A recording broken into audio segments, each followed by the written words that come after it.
Hello, mambo vipi? Karibu sana kwenye kipindi cha kupendwa cha mahaba kinachokujia kila siku za Jumamosi kuanzia saa 6 kamili za usiku mpaka saa 4 kamili za usiku. Jina langu ni Teresa Mbulumi, lakini kwenye mahaba unaweza kaniita Blue Flawless.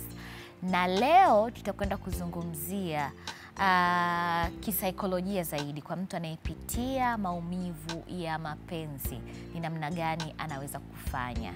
Kwa hiyo tutakwenda kufahamu mengi. Tunaye mgeni wetu hapa studio na vingi atakwenda kutueleza yeye. Nisimalize uhondo. Karibu sana. Mambo? Poa, habari? Salama. Kwa majina unaitwa nani? Naitwa Living Allen, kia ni msaikolojia. Lakini pia ni mtaalamu wa masuala ya sonona pamoja na huzuni baada ya kumpoteza mtu. Ndio. Yanayonifanya mimi kuwa fundi ama engineer wa kurekebisha tabia na mfumo mzima wa tabia za mwanadamu. Nafanya kazi sehemu mbalimbali ikiwemo Mental Health Africa kama msaikolojia. Nafanya kazi na Dr. Chris Mauki kutoa saikolojia magerezani kwa wafungwa. Yes, pia nafanya kazi na CSEMA Tanzania kupitia namba ya serikali 116 ya huduma kwa mtoto. Huyo ndio mimi Living Allen. Hongera sana. Asante sana. Ulikuwa unatamani maisha yako yote siku moja uwe msaikolojia au kulingana na maisha umekuwa unaenda shule nini ukajikuta umeshadumbukia kwenye ifani? Kiukweli sikuwaza kuwa msaikolojia, lakini ni kutokana na hali ya maisha ambayo nilipitia mimi wakati wa nyuma nikiwa mtoto.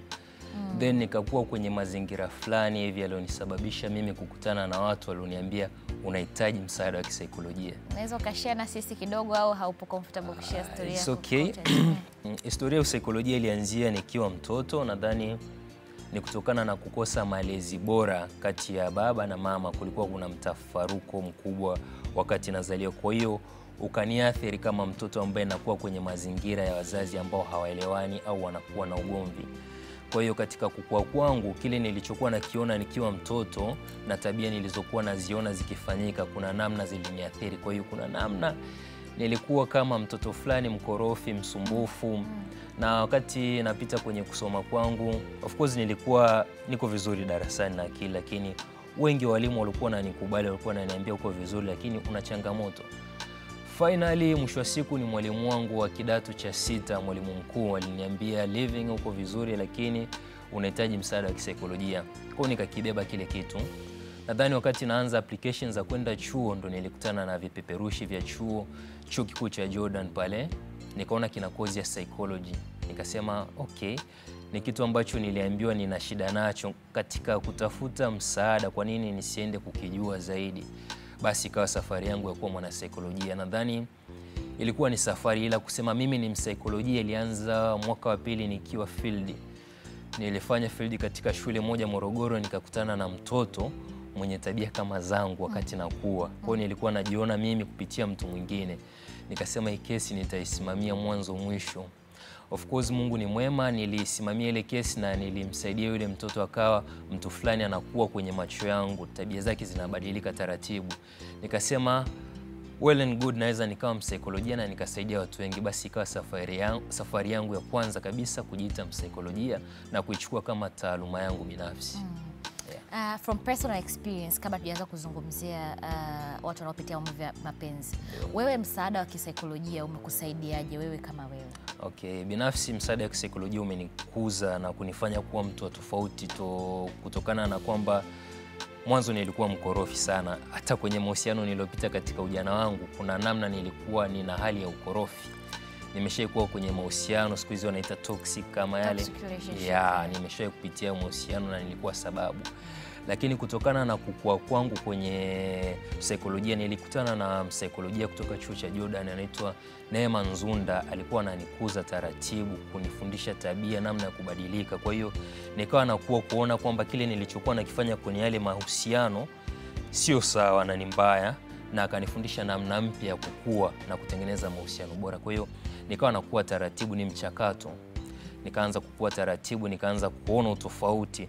Mwisho wa siku sasa hivi nimepona, I'm very healthy, na mahusiano ambayo najiunga na watu wote, sio tu ya kimapenzi lakini na jamii kwa ujumla, na mtu yote anayekutana naye anakuwa ni mahusiano ambayo mimi nayaona kama ni sawa na yanakubalika kwenye jamii. Kwa hiyo saikolojia imenisaidia mimi kuwa mtu bora na mtu ambaye ninadhani nitaenda kuwa bora zaidi kwa miaka inavyozidi kwenda. Sawa, sasa kwa kusema hayo, mtu anawezaje kutambua kama mtu ambaye yuko naye kwenye mahusiano anahitaji msaada wa kisaikolojia? Okay, ni mambo mengi. Tunazungumzia mambo mengi, hasa dalili ndogo ndogo. Kuna vitu tunavita, kwa mfano kama mimi nitatumia mfano wangu ili iwe rahisi kueleweka. Kwa kukosa malezi bora kati ya baba yangu na mama yangu kulinisababisha mimi kukosa muunganiko, tunaita attachment, si ndio? Yaani kati yangu mimi na wazazi. Inamaanisha attachment inatengenezwa nikiwa mtoto. Ukikosa attachment ya baba na mama, inakusababisha wewe kuwa kama mwanamke, utakosa attachment nzuri ama bonding ama muunganiko mzuri kati yako wewe na yule mwanaume ambaye uko naye kwenye mahusiano. Lakini kwangu mimi mwanaume itanikosesha bonding ama muungano mzuri kati yangu mimi na yule mwanamke ambaye niko naye kwenye mahusiano.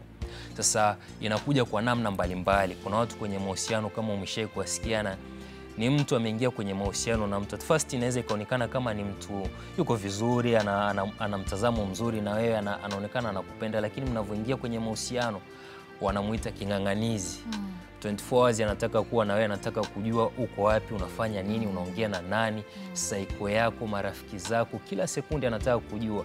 Ni mtu atakuwa probing sana na simu yako kujua unachati na nani, yani hakuacha, amekung'ang'ania, ukienda huku yupo. Kwa hiyo sio mbaya, lakini kuna namna haijakaa sawa, imezidi, kwamba unakosa ile personal space, uhuru wako binafsi wa kukutana na marafiki zako, anataka kujua kila kitu chako. Sasa hizo ni dalili ndogo ndogo za kukuonesha kwamba kuna shida, wanaita red flag, vibendera vyekundu, kwamba huyu mtu kuna kitu hakijakaa sawa. Lakini kuna namna ambavyo unakuta mtu anaonesha kwamba haridhiki na kile ambacho unampatia katika yale mahusiano.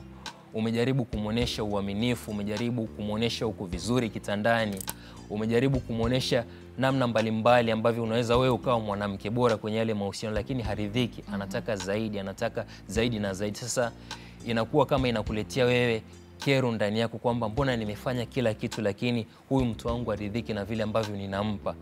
Inakuonesha kwamba huyu mtu hayuko sawa, kwa nini anataka zaidi, na kila ninachomuonesha kuna namna unavyojaribu kwenda kwenye ile zaidi lakini haufiki pale anapotaka yeye. Sasa hizi ni dalili ndogo ndogo za kuonesha kwamba huyu jamaa ama huyu mwanadada hayuko sawa. Sawa. Tukiongelea sasa wale ambao wameumizwa na mapenzi, maumivu ya mapenzi yanaweza kuathiri vipi afya ya akili? Ni uwanda mkubwa sana. Nadhani japo ningegusia kidogo kuhusiana na afya ya akili ili tuweze kulink haya mambo yote kwa ujumla. Tukizungumzia masuala ya afya ya akili, tunachambua kulingana na mtazamo wa wanavyosema afya ya akili, tunamaanisha kwamba ni utimamu wa mtu ambao unaweza kumsaidia yeye kuwa bora kufanya mambo yake binafsi, kuwa za ubora katika jamii yake, kumsaidia yeye kutumia uwezo wake wa ndani pamoja na wa nje kufanya mambo mbalimbali ambayo yanamsaidia katika ukuaji wake yeye binafsi, lakini na ukuaji wa jamii. Kwa hiyo afya ya akili inakufanya wewe kuwa bora kwako wewe mwenyewe, lakini kwa jamii yako. Sasa hii tunaweza ikatusaidia kulink na yule mtu ambaye ameathirika, anaathirika vipi kutokuwa vizuri kwake binafsi, lakini kwa jamii inayomzunguka. Tunasema kisaikolojia mtu anaundwa na mambo matatu, ambayo mambo yakiathirika basi huyu mtu automatically anakuwa sio za ubora kwake binafsi lakini kwa jamii. La kwanza ni fikra ama mawazo, la pili ni hisia, na la tatu ni tabia. Kwa hiyo mtu anaanza kuathirika kwanza kwenye mawazo yake, then mawazo yanashawishi hisia, mawazo na hisia yanaenda kushawishi tabia za mtu, kwamba ataenda kufanya mambo ambayo sisi tutatafsiri hayako sawa. Kwa nini? Kumbe huyu mtu alivunjwa moyo kwenye mahusiano. Inakuwa kwa mtizamo kama huu, mtu aliathirika kwenye mahusiano ya kimapenzi akapata maumivu, huwa anaanza kuprocess yale mambo, ama ule mchakato unaanza kwenye mawazo yake. Kwanza anawaza, inaweza kuwa ni mwanaume, nimeishi kwenye mahusiano na mtu, nimemhudumia mambo mengi, nimemsomesha chuo, either kuanzia sekondari mpaka chuo, nimemlipia ada zote, nimemvalisha, nimemvisha, nimejitambulisha ukweni.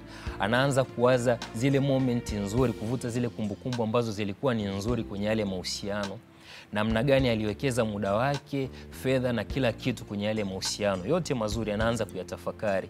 Sasa nimefanya mambo mazuri lakini matokeo huku mwisho sio mazuri. Anaanza kuwaza kumbukumbu, mwisho wa siku zile kumbukumbu nzuri anazilinki na kile kilichotokea, kinaenda kutengeneza hisia kwamba huyu mtu ameniacha. Hisia inayotokea pale ni hasira, huzuni, kujikatia tamaa ama kujiona huna thamani. Sasa tayari mawazo ni mazuri lakini hisia ni mbaya. Unaenda kulinki yale mawazo ambayo yataanza kuzalisha hisia mbaya. Mwisho wa siku tunaangalia ni tabia gani itakayozalishwa kutokana na vile vitu. Mawazo ni mazuri of course, lakini tayari matokeo ni mabaya na hisia zilizokuja ni mbaya. Hisia ya hasira haiwezi kazalisha kitu kizuri hata siku moja. Au mtu mwenye huzuni, mtu mwenye hasira, chuki, hawezi akafanya kitu ambacho ni bora. Of course tumesikia story mbalimbali ambazo zimezuka mitandaoni, watu wamejinyonga. Kuna jamaa wa Mwanza ambaye alitumia pisto kwenda kumshuti mpenzi wake baada ya kuachana kwenye mapenzi, kumfumania. Sasa yale ni matendo ambayo yanatokana na hisia pamoja na mawazo ambayo yule mtu aliyatafakari kulingana na yale mahusiano. Ameumia kutokana na vile vitu ambavyo alifanyiwa kule kwenye yale mahusiano, ama namna alivyowekeza na namna alivyomwamini yule mtu imekuwa tofauti na mtazamo wake. Kwa hiyo imeshamtengenezea hasira na chuki. Mwisho wa siku bila kufikiria, bila kuwa na mtizamo chanya wa kile kitu ambacho anatamani kwenda kukifanya, anasukumwa na ile hasira, anaenda kufanya vitu ambavyo sisi tunavitafsiri sio sahihi. Aidha akajinyonga, akachukua silaha ama kitu chochote akamwadhibu mtu mwingine au akamjeruhi mtu. Vyote vile wengine wanaangukia kwenye tunaita coping, namna ya kuishi na yale mambo, kwamba ataanza kuwa mlevi. Sasa maisha yake ama mpenzi wake anasema sasa ni pombe. Kwa hiyo yale ni matendo ambayo sisi tunatafsiri kwa mjumuiko wa hizi nyanja zote tatu, kwamba huyu mtu kisaikolojia hayuko sawa, ameshaathirika kulingana na yale mahusiano. Naam. Kwa nini ni ngumu kumsahau mtu uliyempenda sana? Na ikitokea mtu anaweza akafanyaje kusahau yale yote ili aweze kuondokana na maumivu? Ni ngumu sana kumsahau kwa sababu kwanza tuangalie namna gani hawa watu walitengeneza yale mahusiano. Unajua kuna namna mbalimbali ambapo watu wanatengeneza mahusiano. Tunaita environmental factor, kimazingira, lakini pia kwenye matukio. Sasa ni namna gani hawa watu walikutana kwenye yale mahusiano wakatengeneza mahusiano? Inawezekana ni watu walikutana bar tu kwenye zile shots za 1 2 3 wakapiga story, wakakuta wametengeneza ile bonding ya labda wanaita one night stand. Sasa ni mahusiano, lakini sidhani kama inaweza kukutengenezea kumbukumbu ya kudumu au kumbukumbu kwamba yule mtu siwezi kumsahau milele. Lakini kuna watu ambao wametengeneza mahusiano, tuseme wamejuana kuanzia wakiwa watoto, wanasoma, ni friends, wakakuwa pamoja, wana historia kubwa, wamesaidiana changamoto nyingi. Unaweza kuongelea bonding ya watu kama wasanii kina Navi Kenzo wale na Real pamoja na mpenzi wake. Watu wametoka mbali. Kwa hiyo kumbukumbu iliyotengenezwa kwenye yale mahusiano ndio itakayosababisha wewe baada ya yale mahusiano kusema kwamba huyu mtu aidha amefariki au amekutenga, kusema yule mtu siwezi nikamsahau. Ni kutokana na zile memory, kumbukumbu ambazo mlitengeneza, matukio ambayo mmepitia nyie kwa pamoja, ndio yanaweza kukusababisha wewe kumkumbuka ama kutokumkumbuka. Lakini pia kitu ambacho unaweza ukakifanya labda ukamsahau yule mtu, of course huwezi kumsahau, lakini kitakachokufanya wewe kukabiliana sasa labda tuseme na yale maumivu, ambacho ndio kipindi kama tunakianza. Sasa namna ambavyo unaweza ukakabiliana na kumsahau yule mtu, tunaweza tukazungumzia njia mbalimbali. Kuna mtaalamu wa research Marekani anaitwa David Kessler, aliwahi kufanya tafiti kwa wanyama. Aliwahi kumzungumzia mnyama mmoja ambaye wanamuita nyati. Nyati ana tabia fulani, akiona dhoruba kali ya mvua inakuja, nyati huwa akimbii, badala yake anageuza mgongo, anaifuata ile dhoruba. Yule mtafiti akaendelea kutafiti, akasema kumbe nyati tabia yake akifika kwenye ile dhoruba anaendelea kuisogelea, kuipita, na anafika sehemu akiona kwamba inakaribia kumwacha, anasimama pale, anaendeleza maisha yake. Alikuwa anamaanisha kitu hicho kwamba sisi binadamu baada ya kupata changamoto ya maumivu hatuyafati kuyafesi yale maumivu ya kuyatazamia, badala yake tunakimbia. Umeona? Sasa kwenye kukimbia maumivu, kumbuka ni historia unayo, ni kumbukumbu unayo, unakimbizana na kitu ambacho kinakufuata. Hauwezi kumaliza ile race hata siku moja. Badala yake watu wanaingia kwenye njia mbalimbali ambazo tunasema ni coping mechanism, namna ya kuishi na yale maumivu. Kila mtu ana njia yake, lakini wengi wameangukia njia ambazo ni mbaya. Wengi wanaingia kwenye kutumia uraibu wa madawa ya kulevya, pombe, lakini pia kuna wale wanafikia hatua ya kusema sasa mimi nimeshapigwa vizinga mno, sasa ni zamu yangu na mimi kwenda kuwaumiza. Ile sio kwamba ni ujanja ama kwamba huyu mtu yuko salama ama ameshakuwa bingwa wa kukabiliana na zile hisia za maumivu. Hapana. hii ni namna yake ya kujitengenezea yeye binafsi kama defense mechanism ya kuishi na yale maumivu, kwamba siwezi tena kuyaface haya maumivu, sasa na mimi tu nikawe player, nikawe na danga niharibu wengine ambao wanaweza kuwa na mtazamo ambao nimepitia mimi. Sasa kumbuka, tuseme kwa watu ambao wanatumia pombe ama wanatumia madawa ya kulevya, of course kuna namna tunaweza tukasema inaweza ikamsaidia kwa mtazamo huu hapa. Pombe inakupumbaza, madawa ya kulevya yanakupumbaza. Kwa ule muda ambao utatumia ile pombe na madawa ya kulevya, itakupumbaza kwamba umemsahau ex, umesahau maumivu ya mapenzi kwa muda ule, lakini haimaanishi kwamba utasahau milele. Haipo hiyo. Kwa hiyo kinachotokea ni kwamba huyu mtu atakunywa, atasahau, atalala, atamka, zile kumbukumbu zitarudi, maumivu yatarudi kama kawaida. Mwisho wa siku atasema sasa, jana nilikunywa pombe, nilivuta bangi ama nilitumia unga, ngoja nirudi tena. Atafanya tena vile siku ya kwanza, ya pili, ya tatu, wiki, mwezi. Mwisho wa siku anaingia kwenye changamoto nyingine ambayo tunaita uraibu, mtu ambaye hawezi kuishi bila pombe au madawa ya kulevya. Kwa hiyo changamoto ya kwanza imezalisha changamoto nyingine. Kwa badala ya kutoka kwenye maumivu ya mapenzi, sasa inabidi atoke huko tena, haja atoke kwenye uraibu, ni process, na anakuwa ni mtu ambaye tayari ameshavurugika. Tunachoshauri watu wengi kupitia njia hii au kupitia tafiti ya mtaalam David Kessler ya hawa wanyama buffalo, namna ya kuyavaa yale maumivu, ni hatua ambayo siwezi nikakwambia ni rahisi, kwa sababu utakimbilia tu moja kwa moja bila kujua nini unaenda kukumbana nacho. Ni hatua ambayo inaweza ikawa challenging kidogo, lakini inahitaji pia muda. Vaa maumivu yako ya face, wazungu wanaita face your demons. Vaa kile ambacho kinakusumbua, yani geuza mgongo, fata ile dhoruba ambayo inakusumbua, lakini tunakupa njia mbalimbali ambapo unapoingia kwenye ile dhoruba usiathirike. Ni kama mwanajeshi anapoingia vitani kwenye front line. Akishaingia kule hana namna, ni lazima apambane kwenye ile vita. Kwa hiyo atatumia njia mbalimbali, either acroll chini, achuchumae, alale chini, ajidefend anavyojua yeye, ili mradi ashinde kwenye ile vita na asidhurike. Ndivyo hivyo kwa yule mwathirika wa maumivu ya mapenzi, tunampa zile njia anapoingia kwenye ile maumivu. Huwa sisi wateja wetu tunawatengenezea ratiba mbalimbali. Of course siwezi nikakwambia uingie kwenye maumivu siku nzima, like okay, unaingia kwenye maumivu from asubuhi mpaka jioni, kwamba sasa nipo kwenye maumivu, naumia na teseka. Hapana, itakuwa ni ngumu na utachoka mapema, utaona kwamba sio msaada. Tunatengeneza ratiba, mimi na mteja wangu. Sisi tunaita wateja ili asijisikie kwamba yupo kwenye stigma au amenyanyapaliwa. Ni mteja wangu. Either ni mfanyakazi, una kazi yako, una majukumu mbalimbali, walau kwenye muda wako wa siku tenga nusu saa au dakika 45 ambazo unaingia kwenye hali tunayoita ya maumivu. Unaingiaje sasa? Maumivu ni kitu cha kusema, sio kwamba ni saa yangu unaiona au ni mkono wangu. Hapana, ni kitu cha kufikirika. Sasa ili ukifanye kwenye mtazamo wa kukiona, tunatumia mambo mbalimbali.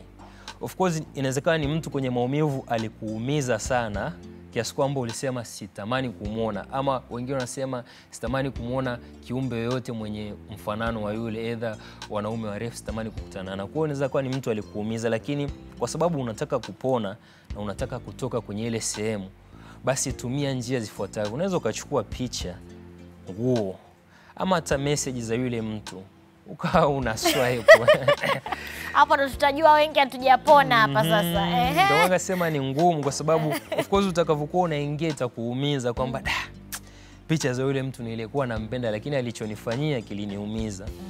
Hii inakupa mtazamo gani, namna gani unapona? Unakuwa siku ya kwanza unaona zile picha, unaona zile message either za furaha, za kuumiza, lakini zinakuumiza kwa ule muda wa nusu saa ambao tumetenga. Vumilia nusu saa zikuumize, lia kama unaweza kulia. Yaani vuruga kile chumba ambacho unakuwa umejifungia, ile space yako. Fanya chochote ambacho kinakusaidia wewe kuprocess yale maumivu. Fanya kwa ule muda. Unaangalia picha zake, kama unajisikia kuchana we chana.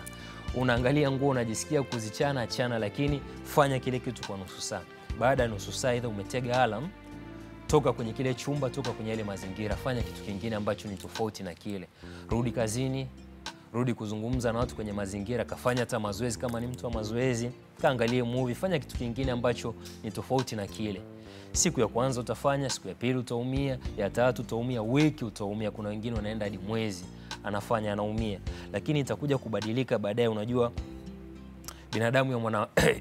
akili ya mwanadamu inakuwa ina tabia ya kuadapt na inavana na yale mazingira. Kwa hiyo kuna muda itaendelea kuprocess ile hali kwamba kila siku jamaa anaingia kwenye maumivu, tunalia, siku zinaenda. Kuna siku utafika, utaingia kwenye kile chumba, utaangalia ile picha, utaangalia message, utaangalia kitu chochote cha yule mtu, lakini utaona mbona kama ni kawaida, mbona kama sasa ishakuwa kawaida. Nimelia jana, nimelia juzi, yani inakuwa kama kawaida. Kuna wengine wameripoti kwenye baadhi ya wateja wetu kwamba anafikia sehemu hadi sasa anajicheka. Anaona kama yani kama tena mbona nimeshakuwa fala, hichi kitu nimekifanya for a month, mwezi mzima analia, wiki nzima analia, mbona sasa kama yani asikii tena ile hali ya kulia, anajaribu kulia hamna. Akitaka kuchana zile picha anaona sasa mbona kawaida. Sasa hiyo ni dalili ya kwamba huyu mtu amepona, kwamba huyu mtu sasa yale maumivu hayamuumizi, anaanza kutoka. Hauwezi ukasahau, utabakiwa na kumbukumbu. Ndio hii tunakuja story siku hizi kawaida kwenye memes zile, sijui ex wangu ilikuwa hivi na hivi. Sasa dalili ya kwanza ambayo tunasema sisi wana saikolojia mtu ameanza kupona kwenye maumivu ni kitendo cha wewe kuwa na ujasiri wa kukiongelea kile kitu. Unaweza kukiongelea kwa kulia au kwa kutokulia au kwa kucheka, lakini kuwa na ule ujasiri wa kukiongelea kile kitu ama yale maumivu yako, mapenzi yako, tunasema huyu mtu ameshaanza kupona.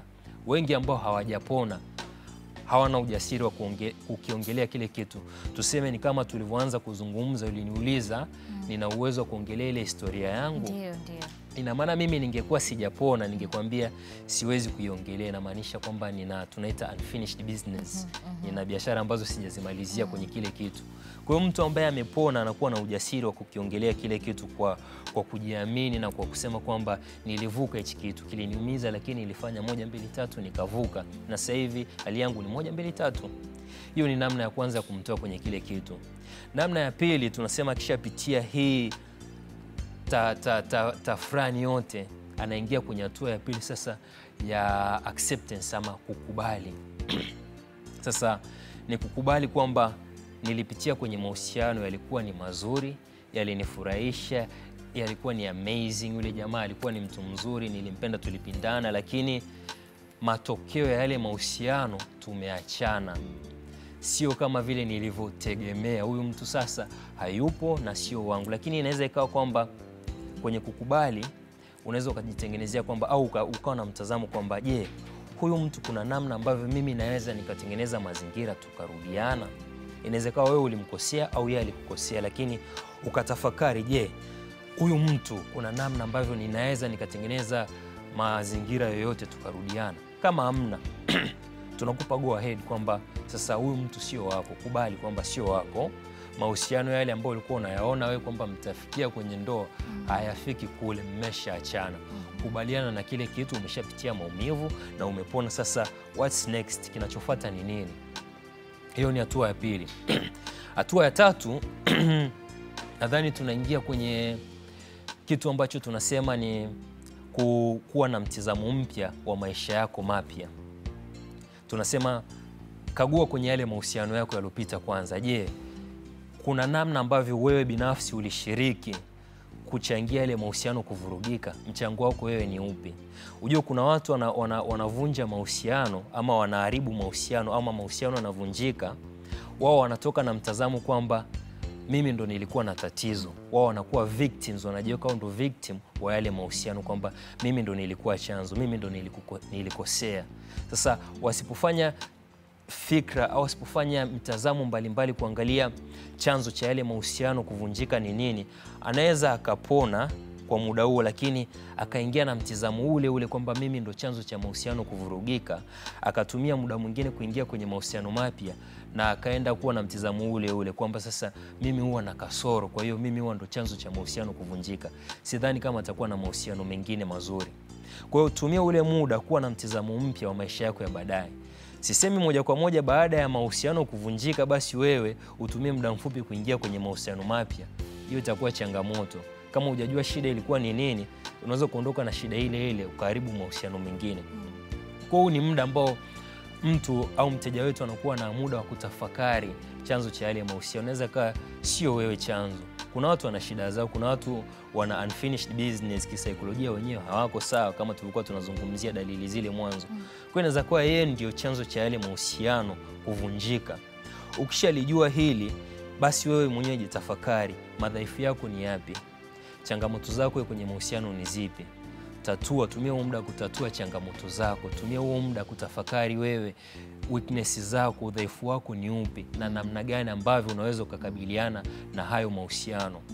Ili unapoingia kwenye mahusiano mapya unakuwa unajijua kabisa, mimi bwana niko na 1 2 3, udhaifu wangu ni huu na huu na huu. Unaweza kuishi na mimi, tuishi. Kama uwezi, tunakubaliana kwamba nilikupenda, umenipenda, lakini umeshindwa kuishi na madhaifu yangu. Tunakuiti mapema kabla haijawa shida ukamvunja mtu mwingine moyo kwenye mahusiano mwingine. Mimi ni moja kati ya vijana ambao napokea mentorship kwa Dr. Chris Mauki.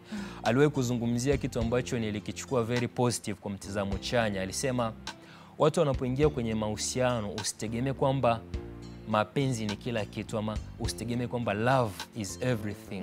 Hapana. Usitegemee kwamba ukiingia kwenye mahusiano mimi nitapendwa, nitapetiwa, nitapewa kila kitu. Hapana, na itakukosti. Mwisho wa siku kufikia kwenye love kuna vitu ambavyo inabidi uvijue, hatua za mwanzo ambazo inabidi uzichukue ili unapofikia kwamba this is love au haya ndio mapenzi nilikuwa nahitaji, uwe comfortable kwamba una uhakika na kile kitu. Moja kitu ambacho leo kukizungumzia ni kwamba nimekizungumzia nyuma kwamba jitambue binafsi, madhaifu yako, jitambue ubora wako, jitambue unapenda nini, upendi nini, jitambue mtu ambaye unamtaka labda aweje ambaye utakuwa comfortable naye kuishi naye. Lakini ukishajitambua wewe haitoshi, mtambue na yule mtu ambaye unaingia naye kwenye mahusiano. Sasa unaweza ukajitambua ubora wako, udhaifu wako, kila kitu kuhusiana nawe kikawa vizuri, lakini je, yule mtu unataka kuingia naye kwenye mahusiano yuko vizuri? Ana masuala yake ya nyuma ambayo hayajakamilika kisaikolojia, mentally, huyu jamaa yuko vizuri? Inawezekana hayuko vizuri, lakini je, yeye binafsi anahitaji msaada? Amejitambua kwamba ana matatizo. Je, anahitaji msaada? Ili wewe uangalie sasa unaweza ukavaa kile kiatu chake kumsaidia. Mnaweza mkatengeneza bond kwamba unatembea na mtu mwenye shida lakini umejitoa kwenda kumsaidia. Ili mnapoingia kwenye mahusiano basi anakuwa ni mahusiano fulani kwamba tunasaidiana kukua. Either mimi nimeshakuwa lakini nimsaidie na yule partner kukua ili anapokuwa au yule mtu ambaye mimi nataka awe. Sasa mahusiano yanakuja kuwa perfect. Lakini hatua ya pili alisema ni vyema mtu ukatengeneza busara na hekima, kuwa na busara na hekima. Busara na hekima haitengenezwi from nowhere, lakini busara na hekima inatengenezwa kupitia nyanja mbalimbali. Either unachukua mafunzo ya watu ambao wamepitia kwenye mahusiano. Vipindi kama hivi ni muhimu. Kuna vitu mtu unajifunza hapa ambavyo ulikuwa uvitambui. Sasa hizi ni busara na hekima ambazo mtu unajitengenezea. Tambua ubora na madhaifu ya kila mahusiano. Tambua aina mbalimbali za watu kwenye mahusiano. Inakupa wewe hekima na busara ya kujua ni mahusiano gani ambayo unayahitaji. Ni vitu gani ambavyo wewe huwezi kuvumilia kwenye mahusiano. Lakini mwisho wa siku unaingia kwenye hatua ya mwisho ambayo ni love. Sasa umeshajitambua, umemtambua yule mtu, lakini pia una hekima na busara zote ambazo zinapatikana kwenye mahusiano, ambazo zinakusaidia wewe kujenga mahusiano ambayo ni chanya.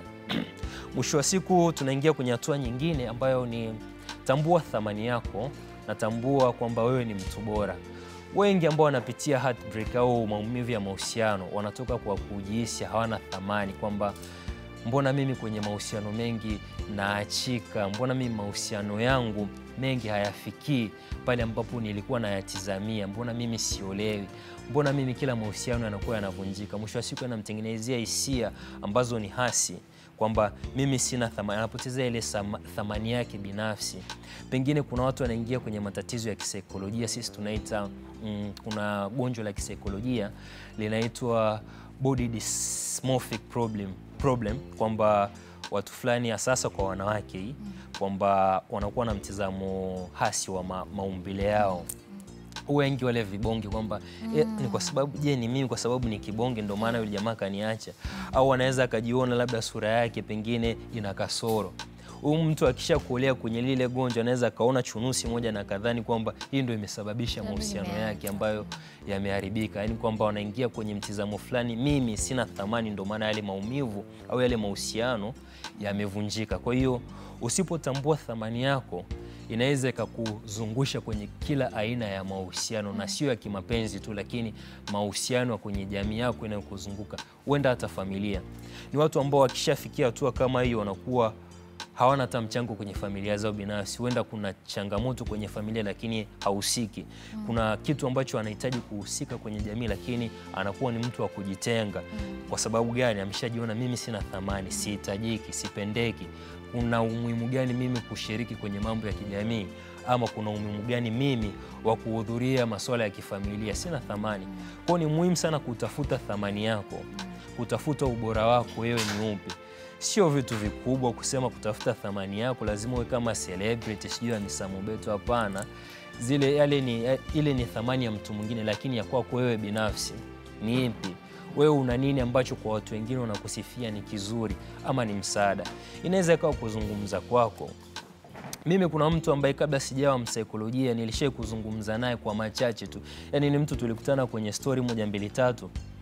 Alikuwa tunapiga story kwamba kuna vitu vyake havijaenda sawa. Sasa mimi nilimpa tu kama kwa nini usifanye 1 2 3.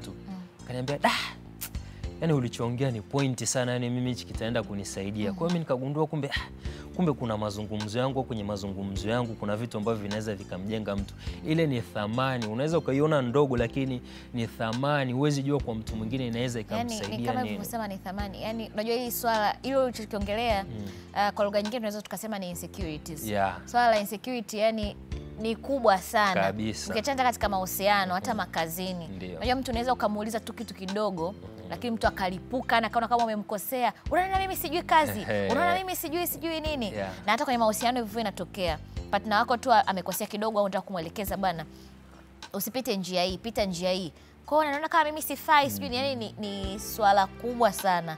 Kwa hiyo kama unataka kuongelea kwa udogo lifafanua zaidi uliongea kwa upana, na mtu mwenye hali kama hii anaweza kupona vipi? Nini afanye ili kuweza kumsaidia kuachana na hizo insecurities, kwa sababu kwa namna moja au nyingine inaweza ikapelekea kuua mahusiano. Kuhusiana na swala la insecurity, nadhani ndilo hilo ni kubwa sana. Of course ni changamoto kubwa sana. Lakini wengi wanakumbana na hii changamoto bila kujua kwamba ni changamoto. Hivyo unajua kuna watu wanapitia shida mbalimbali, ama yeye hayuko sawa lakini hajui kama hayuko sawa. Inategemea sasa wale watu wanaomzunguka kumwambia kwamba hili ni tatizo ama hili sio tatizo. Kwa hiyo mara nyingi tunakuwa kama advocate wa kuelezea jamii kwamba kuna watu wana changamoto hizi kama hizi.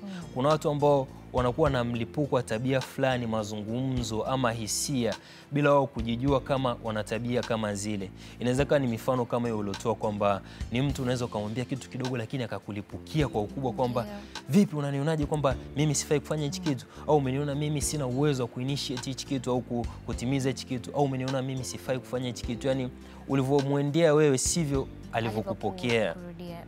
Kwa hiyo sasa kama umemwona huyu mtu yuko hivi, msaada wa kwanza ni wewe kuzungumza naye kwamba unajua, muandae mtu kama unataka kumwambia kitu ambacho kinaweza kikawa ni negative kwake, ama unataka kumcriticize, ama unataka kumwambia kitu ambacho sio sawa kwake. Muandae mtu, tafuta namna ama lugha nzuri ya kuzungumza naye kwamba bwana, rafiki yangu fulani, kuna 1 2 3 nimeviona kwako, nadhani ni changamoto. Kwanza kuna namna ambavyo naweza nikakufuata, labda nikakwambia kitu kidogo 1 2 3, lakini kuna namna unavyonilipukia mimi au namna unavyonijibu mimi sijisikii vizuri.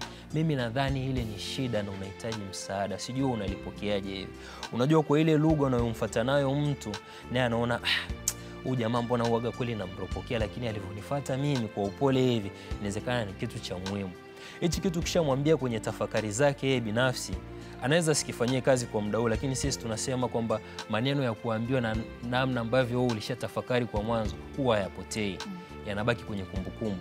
Kwa kuna siku tu jamaa anaweza kakaa from nowhere kika pop up kichwani kwamba ila kuna kitu jamaa alishaye kuniambia. Inawezekana ni watu 2 3 wameshamwambia, hebu ngoja nikitafutie msaada au nikifanyie kazi. Tunasema hatua ya kwanza ya ukuaji ni mtu mwenyewe kutambua kwamba ana tatizo na akaamua kwamba hili tatizo nilitafutie msaada. Huyo mtu kikaa naye kwamba unazungumza naye, inawezekana sio mtaalamu kama mimi, lakini ni rafiki, ni ndugu jamaa, ni mtu ambaye anaweza akapona kwa haraka zaidi kwa sababu yeye mwenyewe tayari ameshataka kubadilika. Ni kwetu kama sisi wana saikolojia huwa tunakutana na wateja mbalimbali, lakini mazungumzo ya mwanzo yanatuambia huyu mtu yuko tayari kukua ama hayuko tayari. Na sisi hatusemi kwa ubaya, lakini kama mtu hayuko tayari kukua, ni sawa na kwenda kutwanga maji kwenye kinu. Yani utazungumza naye session ya lisali moja, utachukua fedha yake ile session, lakini haumtamsaidia kwa sababu yeye mwenyewe binafsi hajataka kusaidika. Kwa watu kama hawa, namna ya kuwasaidia ni yeye mwenyewe kutambua kwamba vitu gani ambavyo yeye alivyonavyo watu hawavipendelei ama vinakuwa kikwazo kwa watu wengine. Jifanyie mwenyewe self evaluation, utafiti, jitathmini wewe mwenyewe binafsi. Kuwa mtu wa kujikagua mwenyewe kwamba ABCD gani ndani yangu mimi ambayo kwa watu ambao wanaiona kwamba sio sawa. Kuwa na mtu wa kuzungumza na marafiki zako bwana. Kuna marafiki tunazungumza nao kwamba ujinga au mambo mengi, lakini tumia muda fulani ambao mnakuwa na positive talk kwamba bwana, rafiki yangu, tumekuwa ni marafiki wa muda mrefu, lakini hivi mambo gani kwangu mimi unayaona sio mazuri au yanakupa kikwazo, ama sio wewe lakini kwa watu wengine ni kikwazo. Ni rafiki yako anayekufanza kukwambia labda ila kuna namna unavyoongea na watu haijakaa sawa, kwa hiyo ni tatizo tatua, lakini kuna namna ambavyo bwana wewe ukilewa unakuwaga msumbufu mno. Hiyo ni changamoto, ifanyie kazi. Au inaweza kuwa labda akakwambia kuna namna unavyoongea na wanawake na kwa ni namna fulani hivi unawafanya wakajisikia kama hawana thamani, yani kama unawaropokea au unaongelea kwa ukali. Kwa hiyo ile ni changamoto, jaribu kuifanyia utafiti, ujaribu kuitafutia msaada. Kwa hiyo mtu akishajua kuna 1 2 3 kwangu mimi haijakaa sawa, ni rahisi yeye kwenda kutafutia msaada, au akakuuliza tawe unadhani nifanye nini. Haitegemei au haichukui wewe kuwa msaikolojia au mtaalamu wa afya ya akili kumsaidia mtu mwingine. Unaweza kuwa na busara zako kumwambia bwana, wewe kuliko kumkaripia mtu kwa ukali, bora umsikilize, unyamaze, baadaye ukafikirie ni kitu gani ambacho unahitaji kumwambia, alafu umfuate baadaye uzungumze naye, bwana ni 1 2 3. Unajua hasira inakuwa inashushwa pale ambapo unaipa muda wa kutulia. Mtu mwenye hasira akiwahi kuropoka pale ulipomfuata, basi vitu ambavyo atavifanya sio sawa. Kwa hiyo ipe muda hasira yako, katafakari kwamba kile alichokuambia na kile ambacho unataka kwenda kumwambia, basi ukienda kuzungumza naye mambo yanakuwa murua zaidi. Kwa hiyo ni vitu ambavyo ni ushauri anaweza akaupata kutoka kwa watu ama kwa marafiki, lakini pia kama ni kitu ambacho kinahitaji msaada zaidi, basi anaweza akakutana na wataalamu wa saikolojia, wataalamu wa afya ya akili, lakini na pia watu wa jamii na akapata msaada zaidi. Sawa kabisa. Haya, sisi tunakwambia hii ni TBC2 ya kijanja zaidi, na kama kawaida tunakuletea mada za kijanja. Leo katika mahaba tunakupa msaada wa kisaikolojia kama unapitia maumivu katika mapenzi.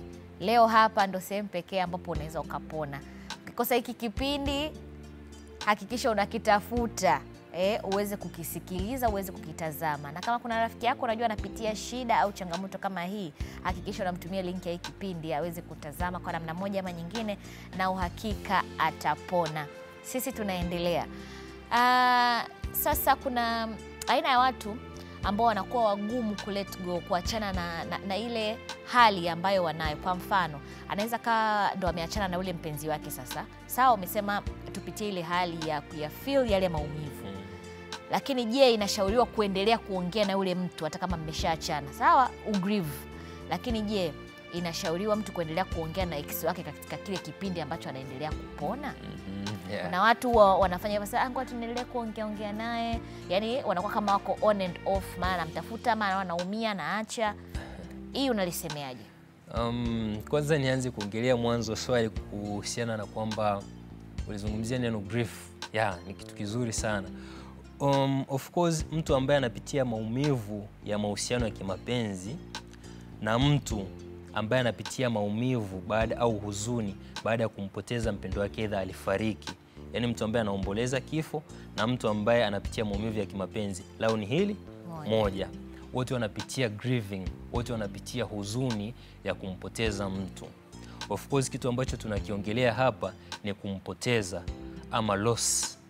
Loss ni mabadiliko bila wewe kutarajia. Ina maana ni mtu uliyempenda, mtu uliyemthamini, mtu uliyekuwa unamtegemea, lakini kaondoka kwenye maisha yako, umempoteza bila kutegemea. Ndio maana mtu ambaye amefariki kwenye maisha yako na yule ambaye umempoteza kwa kumpenda, wote mtapitia huzuni moja, kwa sababu wote mnapitia loss, kupoteza.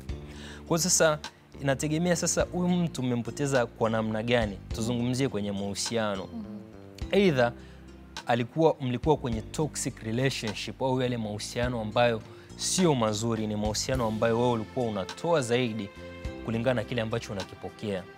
Ulikuwa unawekwa kwenye mipaka mingi ambayo ilikuwa inakufunga wewe kuwa na personal space ama uhuru binafsi. Ulikuwa kwenye mahusiano ambao ulikuwa unaumia kwa mfululizo, leo kesho unaumia. Ndio umependa lakini unaishi kwenye maumivu. Sasa huyu mtu ukaenda naye kwa muda mrefu akakutengenezea maumivu mengi sana na makubwa kiasi kwamba ukafikia hatua ni imechoka. Mkafikia kwenye hatua ya kuachana. Sasa ndo tunaingia kwenye ile maumivu ya kupoteza kwenye mapenzi. Sasa tayari umeshaingia kwenye maumivu ambayo yamesababishwa na maumivu. Yaani huyu mtu ulivyoachana naye sio kwa mazuri. Sio kusema uliachana na mtu labda alisafiri nchi za nje kwenda kusoma kwa muda mrefu mkakubaliana kwamba haita work out, nitatumia muda mrefu, kwa hiyo jaribu kumove on. Ni namna fulani hivi inaumiza lakini ni kwa njia nzuri, namna nzuri. Lakini kumbuka huyu mtu umeachana naye kwa namna ambavyo ni mbaya. Inawezekana ulimfumania, inawezekana ulimfumania mara kwa mara, inawezekana alikuwa ni mtu wa kukupiga, uliingia kwenye maumivu ambayo, kwenye mahusiano ambayo yana violence, fujo kila siku, kupigwa na kuumia licha ya kuwa umependa. Inawezekana ni mtu ambaye alikuwa anawajibu vibaya wazazi wako, alikuwa hana heshima kwa familia yako.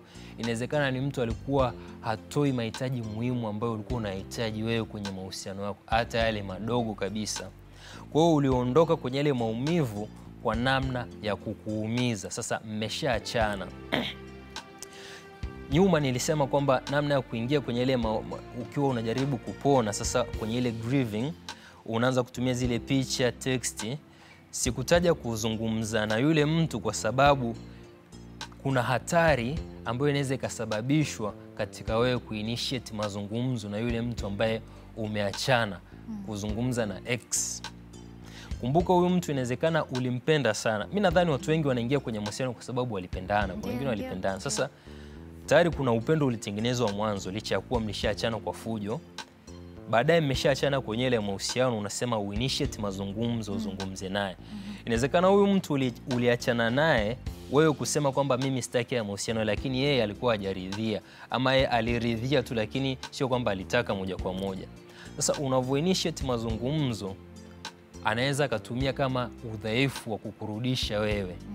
Akatumia, nimesikia vijana wa Gen Z siku hizo wanaita kupasha kiporo. Kupasha kiporo. Akaanza kukukumbusha zile moment ambazo mlikuwa mnafurahi kwenye mazungumzo yale, japo una grieve, lakini akaanza kukukumbusha zile dating mlikuwa mnaenda, zawadi ndogo ndogo alizokuwa anakupa, anagusia yani zile positive moment ambazo mlikuwa mnafurahi pamoja. Sasa wewe tayari unaweza kuwa ni mwanamke, wanasema wana udhaifu fulani hivi. Au sisi wanaume ambapo ukipenda zaidi unaweza kuwa na madhaifu. Sasa usipokuwa makini kwenye kuzungumza naye, unaweza ukajikuta umerudi kule kule ulipotoka. Kumbuka huyu mtu mmeshaachana, lakini hujajua kama yeye ameenda kuresolve yale matatizo ambayo alikuwa anapitia, ameshakuwa bora au hajawa bora. Inaweza kaa sasa ameshakuona kwamba ukarudi tena, ngoja nimrudishe kingi. Ukajaa kwenye kingi, ukaingia kwenye yale mahusiano ambayo uliumia. Kwa hiyo kuna hati kwamba hatukuambia, au sio vema zaidi ukarudi kwenye kuzungumza naye. Ni heri utumie tu zile picha, utumie yale mazingira ambayo mlikuwa mnaenda pamoja, ama text, ama nguo zake kama zipo, either zawadi alizokuwa anakupa. Isiyo ile contact ya moja kwa moja, ni mbaya, inaweza ikakurudisha wewe sehemu ambapo ulitoka, kwenye lile shimo ambalo ulilitoka kwa shida. Kwa hiyo kwa mtizamo wangu mimi kama mwana saikolojia, sishauri kabisa kwamba urudi moja kwa moja kuzungumza naye. Either mmekutana njiani, sisemi usimsalimie basi au mkapishana kama hamjuani, unaweza kumsalimia kawaida, lakini ile kuzungumza kama kuzungumza ni mwanzo wa kutengeneza mahusiano mapya. Sasa eti bwana tukutane sehemu fulani tukazungumze, au uweke kabisa vocha utenge lisali moja kwamba nazungumza na ex wangu, hiyo ni hatari. Inaweza ikakufanyia wewe ukarudi kwenye kitu ambacho tayari ulitumia muda mrefu na effort kubwa sana kutoka. Kwa mtazamo wangu mimi sio sawa, haijakaa sawa. Nadhani hata wewe mwenyewe umeona kwamba sio sawa. Sawa. Sasa mwisho kabisa na kwa uchache, kwa nini ungemshauri mtu afuate anapopitia maumivu, afuate tiba ya kisaikolojia zaidi kuliko kukaa mwenyewe na kutaka kujiponya mwenyewe? Kwa nini afuate tiba ya kisaikolojia? Okay, kwanza nitazungumzia pande zote mbili kwa uchache. Kuna zote ni tiba. unaweza ukawa peke yako na ukajisaidia, lakini inategemea na kitu ambacho sisi tunaita resilience. Resilience ni namna ambavyo uko bora kukabiliana na changamoto zako za kila siku. Hiyo ni la kwanza, lakini ni bora zaidi kuzungumza na mtu ambaye sio ana uzoefu wa mahusiano, lakini ana taaluma ya kumsaidia mtu ambaye amepitia changamoto za yale mahusiano. Ujue atushauri sana wewe uende kukaa na mtu ambaye anazungumzia uzoefu wake kwenye mahusiano. Kila mtu anapitia mahusiano ya aina yake. Sasa wewe unaweza kuwa na mahusiano yako, wewe ukaenda kwa jamaa yako, rafiki yako, akamwambia bwana, mbona naona mahusiano yako yanaenda vizuri, ni shauri. Wewe ujui deep inside kule ndani wao kwenye mahusiano yao wao wanaishi vipi. Inaweza kawa wao wakitoka kwenye umma wanacheka, lakini wakirudi ndani ni fujo. Akamwambia bwana, kwanza simu ya mke wako usishike kabisa, au unapekua simu ya mke wako uangalia na connect na nani. Anza kuzungumza na marafiki zake, jua kwamba marafiki zake wana ABC zake ngapi kulingana naye, jua sehemu ambazo anazienda. Kwa ukiangalia ule ushauri kulingana na experience, unakurudisha kwenye toxic relationship, kwamba uanze kumtengenezea mpenzi wako boundaries ambazo zinambana, yani kumtengenezea namna fulani kama unamlinda sana, unamnyima uhuru binafsi. Ni ushauri unatokana na experience ambao sio mzuri. Mimi sikushauri wewe kisaikolojia, ukija kwangu kama msaikolojia, sikushauri ama sikusaidii kulingana na experience yangu mimi kwenye mahusiano. Nitakushauri kulingana na experience yangu mimi kwa watu ambao walikuwa wanapitia ile changamoto. Kwa sababu kuna watu wanaenda mbali kisaikolojia kwenye hii changamoto ndogo ndogo ya mahusiano, inawatengenezea ugonjwa wa afya ya akili, magonjwa la akili ambalo yapo kadha wa kadha, yani ni tofauti na tofauti. Kwa mfano, kuna watu wakiishi muda mrefu bila kutatua hizi changamoto. Of course, mtu anayepitia grieving, mtu anayepitia maumivu haya, huwa sisi kisaikolojia tumetengewa muda kwamba msaidie mtu walau kwa miezi 6 ya mwanzo, na ikizidi sana iwe mwaka mmoja, miezi 12 anapitia ile changamoto. Sasa huyo wa miezi 12 kwamba huyu imemchukua muda mrefu. Ikizidi zaidi ya hapo, huyu mtu anaingia kwenye gonjwa la kisaikolojia tunaita prolonged grief disorder, kwamba ile grief imeenda sasa kwa muda mrefu zaidi. Ilikuwa changamoto ya mahusiano ndogo ndogo ya maumivu, lakini sasa imezidi. Sasa huyu mtu, je, akienda kujishauri peke yake au akitaka kujisaidia peke yake, atasaidika? Ana utaalamu wa lile gonjwa ambalo analipitia? Hana. Anajua ni njia gani ama ni dalili gani ambazo yeye anazo zilizompelekea yeye kuingia mule? Hana. Kwa hata resilience yake hiyo kubwa kiasi gani, sidhani kama na uwezo wa kutoka moja kwa moja kwenye ile changamoto. Ndio maana tunamshauri kutana na mtaalamu ambaye amesomea kile unachokipitia wewe, amesaidia watu wengi ambao wamepitia ile changamoto uliopitia wewe. Mwisho wa siku anaweza akakusaidia kwa njia za kitaalamu. Ni kama hivi vitu ujue, ni kama unavyoenda hospitali una malaria, unaenda kukutana na daktari, anakufanyia uchunguzi kwa vipimo, anakupa dawa, mwisho wa siku unakuja kuzitumia, unapona. Ndivyo hivyo unavyokutana na msaikolojia ama mtu wa afya ya akili, anakufanyia uchunguzi. Si pia tuna diagnosis, tunakufanyia utafiti wa lile changamoto, tunakuuliza maswali, ndo tiba mazungumzo, kwamba ilikuwaje, na jaribu kuangalia mtu alitoka kwenye mahusiano gani, dalili gani alizipitia. Okay, dalili ni 1 2 3 4 5 6. Kwa hiyo alipofikia huyu yupo kwenye prolonged grief disorder, anagonjwa.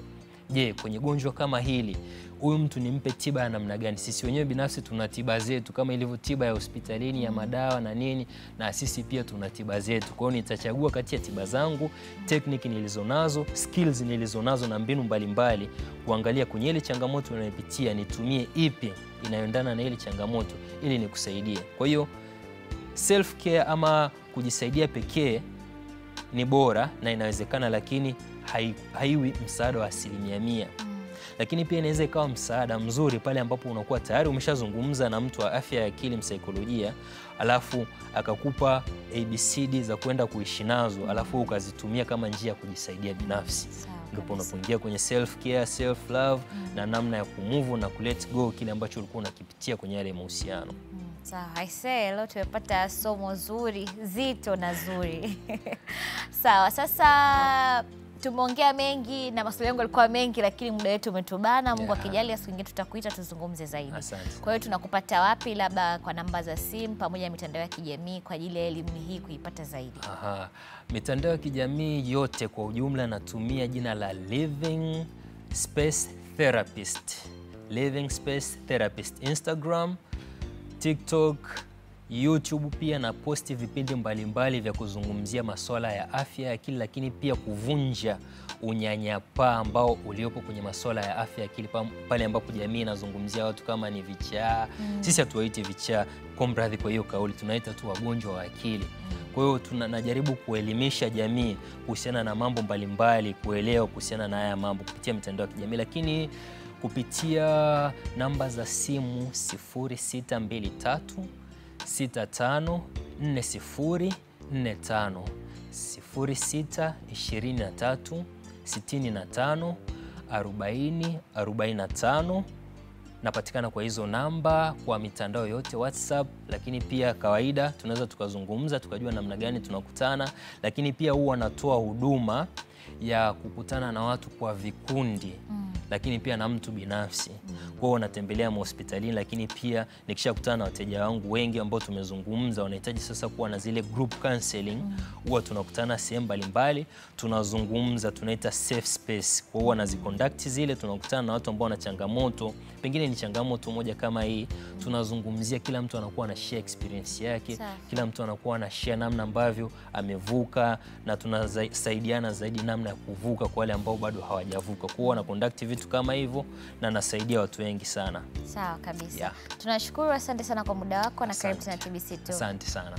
Haya, naamini kwa machache hayo umeweza kufahamu namna gani umepata msaada wa kisaikolojia na kufahamu namna gani unaweza kuishi au kujisaidia kutatua maumivu yako ambayo umeyapata kulingana na mapenzi au mpenzi wako aliyekuwa umempenda sana, aidha umempoteza. Maana amezungumzia pande zote mbili, umempoteza kwamba amefariki au mmeachana, kwamba tabia zenu mmefika mwisho mkaona bwana, sisi hatuwezi kuendelea pamoja kwa tabia zako hizi, au kutokana na hiki mimi na wewe hatuwezi kuwa pamoja. Na mimi umeweza kupona.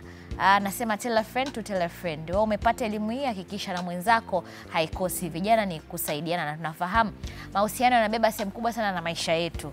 Naweza hilo moja likakusababishia likakupotezea umakini wako katika kazi, katika biashara na kadhalika. Kwa hiyo mimi jina langu ni Teresa Bulumi, unaweza kaniita Blue Flawless. Tukutane tena Jumamosi ijayo muda na wakati kama huu, 3 kamili za usiku mpaka 4 kamili za usiku. Bye.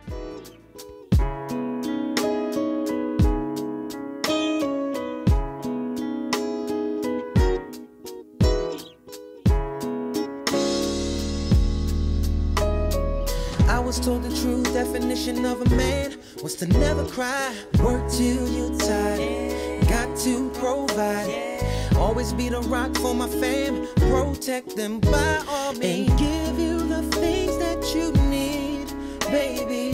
Our relationship is suffering, trying to give you what I never had. You say I don't know how to love you, babe. Well, I say show me the way. I keep my feelings deep inside, I shadow them with my pride. I'm trying desperately, baby, just help me love. Show me the way to surrender my heart. Girl, I'm so lost. Teach me how to love. How I can get my emotions involved. Teach me, show me how to love. Show me the way to surrender my heart. Girl, I'm so lost. Teach me how to love. How I can get my emotions involved. Teach me how to love. I was always taught to be strong. Never let them think you care at all. Let no one get close to me before you and me. I done shared things with you, girl, about my past that I'd never tell to anyone else. Just keep it to myself. Girl, I know I lack affection and expressing my feelings. It took me a minute to come and admit this, but see, I'm really trying to change now. Wanna love you better, show me how.